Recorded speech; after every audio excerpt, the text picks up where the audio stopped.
2 தெசலோனிக்கேயர் அதிகாரம் 3.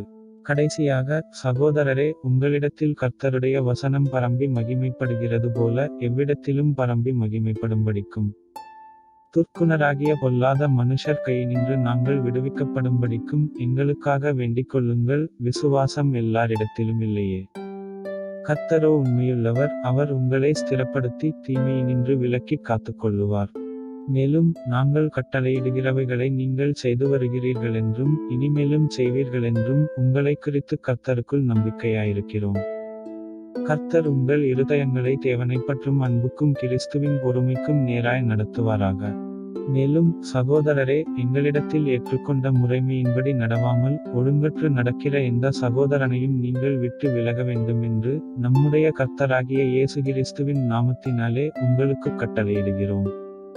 இன்னவிதமாய் எங்களை பின்பற்ற வேண்டுமென்று நீங்கள் அறிந்திருக்கிறீர்களே. நாங்கள் உங்களுக்குள்ளே ஒழுங்கற்று நடவாமலும் ஒருவனிடத்திலும் இலவசமாய்ச் சாப்பிடாமலும் உங்களில் ஒருவனுக்கும் பாரமாயிராதபடிக்கு இரவும் பகலும் பிரயாசத்தோடும் வருத்தத்தோடும் வேலை செய்து சாப்பிட்டோம்.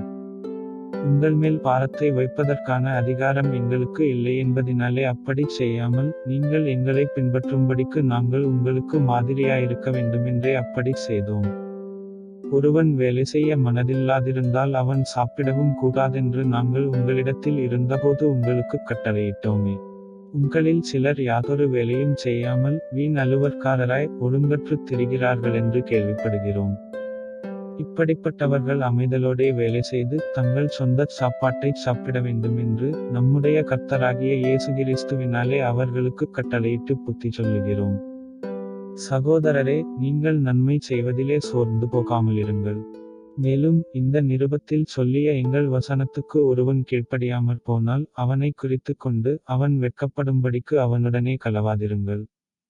ஆனாலும் அவனைச் சத்துருவாக எண்ணாமல் சகோதரனாக எண்ணி அவனுக்கு புத்தி சொல்லுங்கள்.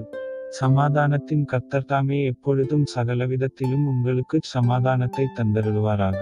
கர்த்தர் உங்களனைவரோடும் கூட இருப்பாராக. பவுலாகிய நான் என் கையெழுத்தாலே உங்களை வாழ்த்துகிறேன். நிருபங்கள் தோறும் இதுவே அடையாளம், இப்படியே எழுதுகிறேன். நம்முடைய கர்த்தராகிய இயேசு கிறிஸ்துவின் கிருபை உங்களனைவரோடும் கூட இருப்பதாக. ஆமென்.